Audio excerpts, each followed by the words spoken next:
The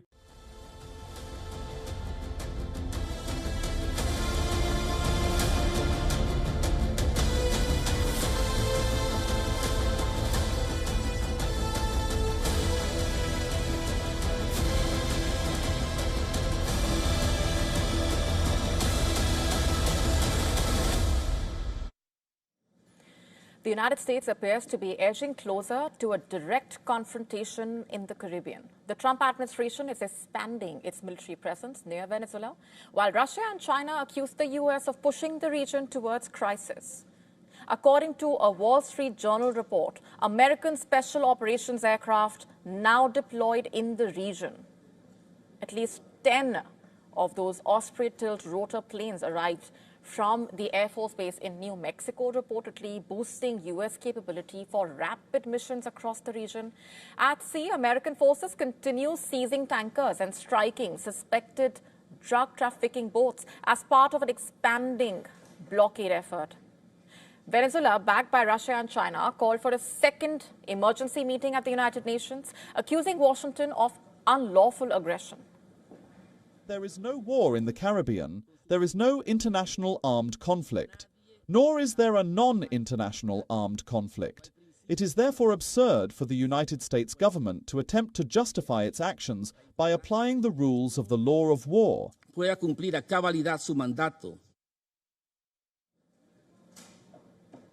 U.S. Ambassador to the UN, meanwhile, told the UN Security Council that the single most serious threat to the region is what he described as transnational terrorists and criminal groups. In fact, Russia and China criticized the U.S. tactics at the United Nations, calling it cowboy behavior, intimidation, and one that violates all key norms of international law. Moscow has warned that Washington could soon target other Latin American governments seen as unfriendly, and reports say Russia has started evacuating families of diplomats from Caracas. Listen to this. The United States has been continuing to deliberately foment tensions around the friendly nation of Venezuela under the pretext of combating drug trafficking and the terrorist threat. In fact, China echoed those concerns, urging restraint and warning that unilateral sanctions deepen instability. China opposes all acts of unilateralism and bullying and supports all countries in defending their sovereignty and national dignity. As the U.S. builds pressure with troops, aircraft, and its rhetoric, the question is whether this standoff stops short or an all-out conflict is imminent. Well, you had a different kind of a president before me. They didn't mind being ripped off. They didn't mind being robbed. They didn't mind drugs pouring into our country. They didn't mind the jails of Venezuela and Trinidad being emptied into the U.S., where they take over Colorado and other places. The Treasury Department is diving deep into more than 100 money service businesses along the U.S.-Mexico border, suspecting ties to drug cartels. Officials have issued 6 notices of investigation, sent dozens of referrals to the IRS, and mailed over 50 compliance letters after reviewing 1 million currency transaction reports and nearly 87,000 suspicious activity reports.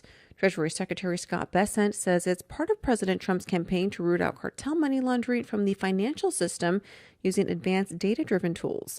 Bessent added that under Trump, these barbaric terrorist cartels can no longer operate with impunity. The crackdown has also targeted high-profile figures, including Venezuelan influencer DJ Rosita, sanctioned this month for allegedly supporting the Tren de Aragua cartel. Former Canadian Olympic snowboarder Ryan Weddy, now a top drug lord in Mexico, has also faced sanctions.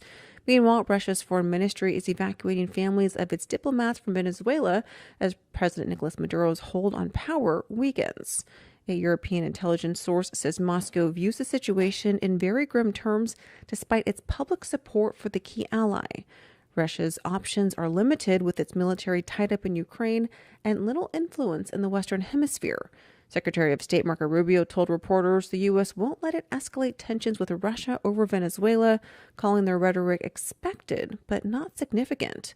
Russia has warned against U.S. escalation, even as Trump's team has seized Venezuelan oil tankers and struck more than 100 drug traffickers in the Caribbean and Pacific since early September.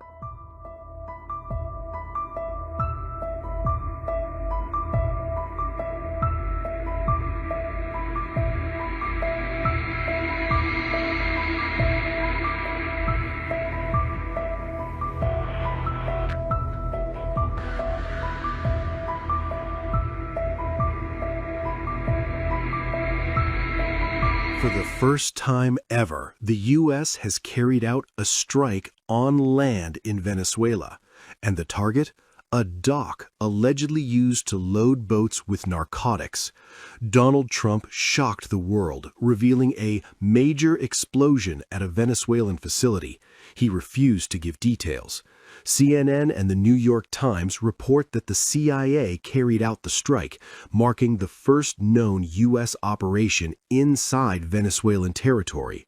According to Colombian President Gustavo Petro, the target was a cocaine factory in Maracaibo, allegedly controlled by the ELN guerrilla group.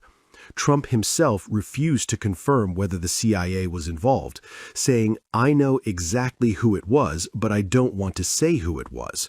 No images or footage of the strike have been released, unlike previous U.S. strikes on drug smuggling boats, which were publicly documented.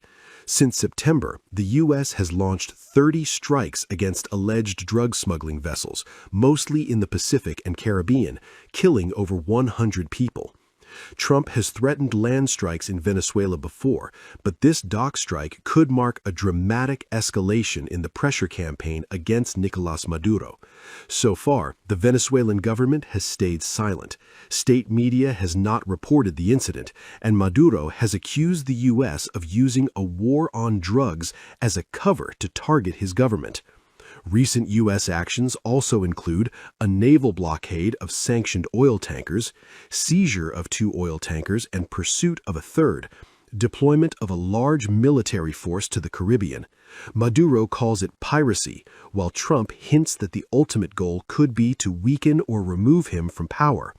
The U.S. claims the strike was part of an anti-drug campaign, but experts say Venezuela is mainly a transit country, not a major drug producer. Most narcotics entering the U.S. come via Mexico, not Venezuelan ports. Still, a land strike marks a dangerous turning point. This is not just about drugs, it's about geopolitics, power, and escalating tension in the Americas. For the first time, the U.S. has struck Venezuelan soil. Is this a warning, a pressure tactic, or the start of something far bigger? Our top focus on beyond at this hour, President Masoud Pezeshkian says that Iran is at war with the United States, Israel and Europe, claiming that these countries do not want Tehran to stand on its feet. Pezeshkian also issued a warning, and he said that Iran is now stronger than the recent 12-day war, and any new enemy provocation will face a stronger response. He claimed that Iran's enemies are hoping that something happens internally so they can begin their intervention. In an interview published on the official site of Supreme Leader Ayatollah Ali Khamenei, the Iranian president said, "In my opinion, we are at total war with the United States, Israel and Europe. They want to bring our country to its knees." He added that they are putting us in difficulty and constraint, creating problems in terms of livelihood, culturally, politically and security-wise, while raising society's expectations. Well, Pezeshkian's statements coincide with plans for Israeli Prime Minister Benjamin Netanyahu's visit to the United States. It is being reported that Netanyahu may present President Trump with a new plan of action against Iran. Remember, Israel and Iran engaged in a 12-day war in June. The U.S. later joined the operation when Trump ordered strikes on 3 Iranian nuclear facilities in June. The United States and its allies accuse Iran of seeking to acquire nuclear weapons, a claim that Tehran has repeatedly denied. Trump has announced a maximum pressure policy against Iran that has included sanctions designed to economically cripple the country and dry up its oil reserves from sales, and this is on the global market. Now, France, Britain and Germany led a campaign that resulted in the reimposition of UN sanctions on Iran in September over its nuclear program.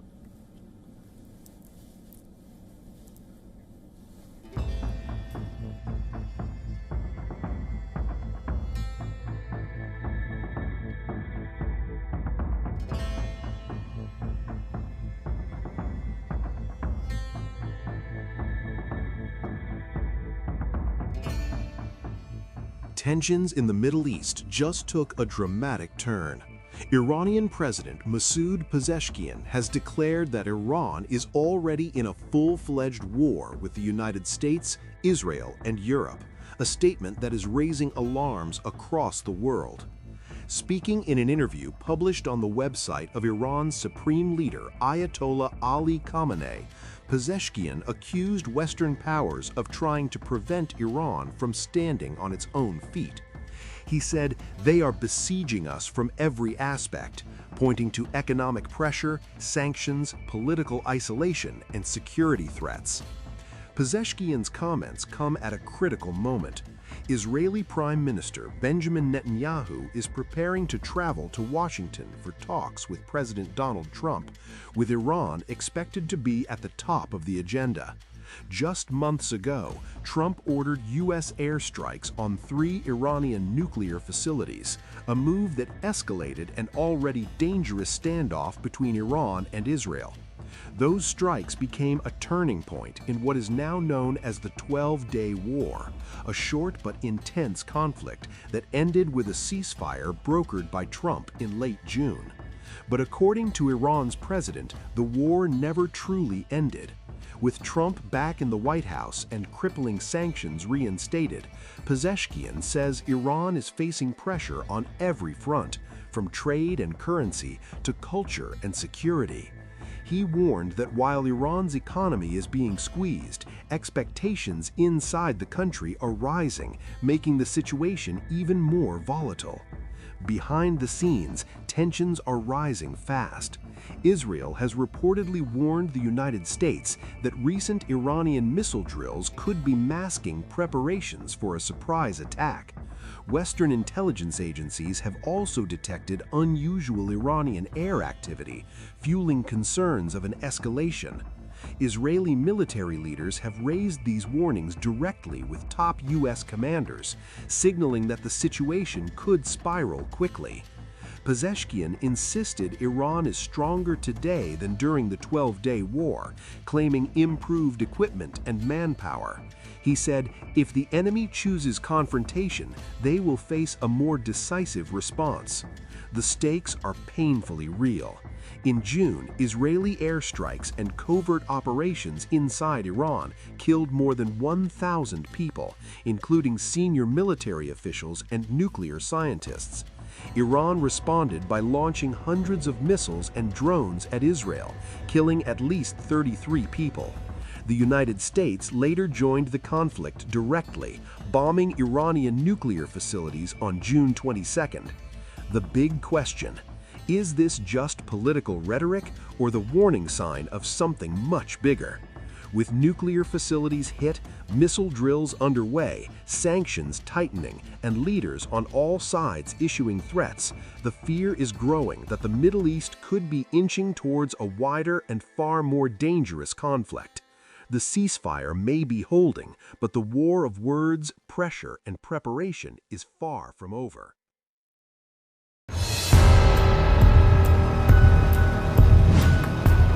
A war of words is turning sharper and louder. A threat from Donald Trump, a defiant reply from Tehran. Missiles, nukes, and red lines are back in the spotlight as Washington signals force and Iran warns of consequences that will not be forgotten.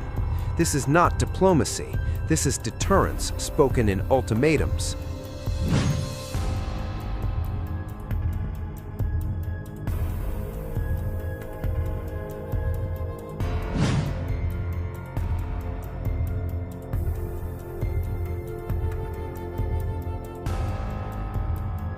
Iran's president has fired a sharp warning in response to Donald Trump's latest threat. On social media, Masoud Pezeshkian vowed that any new aggression against Iran would be met with a severe and regret-inducing response. The message was unmistakable. Tehran will not absorb another strike quietly. The warning came hours after Trump escalated his rhetoric from U.S. soil. Standing beside Israeli Prime Minister Benjamin Netanyahu in Florida, the U.S. president threatened to eradicate any attempt by Iran to rebuild its nuclear or missile capabilities. He claimed future strikes could be more powerful than the last. Trump's remarks marked a notable shift.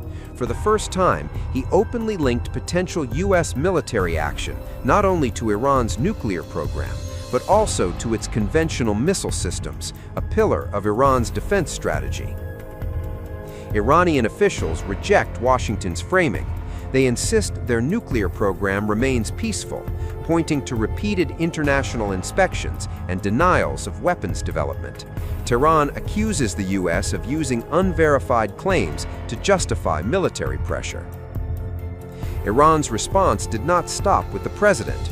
Ali Shamkhani, a senior advisor to Supreme Leader Ayatollah Khamenei, warned that Iran's missile capabilities are not subject to foreign permission. Any miscalculation, he said, would trigger an immediate and harsh response beyond expectations. For decades, Tehran has described its missile arsenal as purely deterrent, a shield in a region crowded with U.S. bases and hostile forces. Iranian leaders say limiting missile range would leave the country exposed to long-range threats. Iran has also rejected demands to dismantle its nuclear infrastructure, calling them violations of international law and the Non-Proliferation Treaty. Instead, officials accuse Washington of maintaining a policy of coercion, backed by sanctions and force. The tension is not unfolding in isolation. The United States joined Israeli strikes on Iranian nuclear sites earlier this year, deepening hostilities and reinforcing Tehran's warnings that future confrontations will not be symbolic. As the rhetoric intensified, Moscow urged restraint. The Kremlin called for dialogue and warned against steps that could push the region toward wider conflict. Russia emphasized that escalation would benefit no one. With threats traded publicly and military options discussed openly, the standoff has entered a dangerous phase. Washington signals dominance, Tehran signals defiance, and between them lies a region where one misstep could turn warnings into war. I'd like to know if you and the Prime Minister talked about having Israel pull back its troops before Hamas fully disarms. I know that's been an issue. Did you push for that today? Well, we talked about Hamas and we talked about disarmament, and they're going to be given a very short period of time to disarm, and we'll see how that works out. Steve Witkoff and Jared Kushner will be in charge of that from our side, but if they don't disarm, as they agreed to do, they agreed to it, and then they'll be held to pay for them. And we don't want that. We're not looking for that. But they have to disarm within a fairly short period of time. Was Israel withdrawing its forces? Well, that's a separate subject. We'll talk about that. Mr. President? Yes. Mr. President, did you have a message for the Prime Minister about the West Bank? And are you at all concerned that settler violence, Israeli settler violence, could be undermining the peace plan? Well, we have had a discussion, big discussion, for a long time on the West Bank. And I wouldn't say we agree on the West Bank 100%, but we will come to a conclusion on the West Bank. If I could ask, what is the decision? Well, I don't want to do that. It'll be announced at an appropriate time. But he will do the right thing. I know that. And speaking of Iran, I hope they're not trying to build up again, because if they are, we're going to have no choice but very quickly to eradicate that buildup. So I hope Iran is not trying to build up, as I've been reading that they're building up weapons and other things. And if they are, they're not using the sites that we obliterated, but they're using possibly different sites. We know exactly where they're going, what they're doing, and I hope they're not doing it because we don't want to waste the fuel on a B-2. It's a 37-hour trip both ways. I don't want to waste a lot of fuel. And also the nuclear weapon, but after the meeting, after what you know from the intelligence, how close are we to another war with Iran? Well, I don't want to say that, but Iran may be behaving badly. It hasn't been confirmed, but if it's confirmed, look, they know the consequences. Consequences will be very powerful, maybe more powerful than the last time. Yeah. Can I follow up on? And Iran should have made a deal the last time. I gave them the option. I said, you can make a deal. Do it. I told them, do it. And they didn't believe me. Now they believe me. Exercises basically to test encircling Taiwan. Can you explain to us what your knowledge is of that? What do you think about that? Have you had any discussions with China? Well, I have a great that? relationship with President Xi, and he hasn't told me anything about it. I certainly have seen it, but he hasn't told me anything about it, and I don't believe he's going to be doing it. Does it worry you? No, nothing worries me. But nothing. you said where there's smoke, there's fire, right? So if Yeah. you're in circle, if you're doing naval exercises and air Well, exercises. I've been doing naval exercises for 20 years in that area. Nothing you can do about it. He's just a very incompetent man, but we're going to probably bring a lawsuit against him. Thank you all very much. I appreciate it. Bibi, congratulations. Mr. President, when do you expect an announcement then on Powell's replacement? January sometime. And will you ask Jay Powell to resign Well, from he the should board resign, entirely? be a favor to the nation. Will But you- he's come close. I mean, we're getting pretty close. Will you I would still have- fire him. I'd love to fire him, but we're so close, you know, maybe. But maybe I still might. Will you sell F-35 to Turkey? Say it? Are you Will going you to sell- approve a selling of F-35 to to Turkey? Turkey? We're thinking about it very seriously.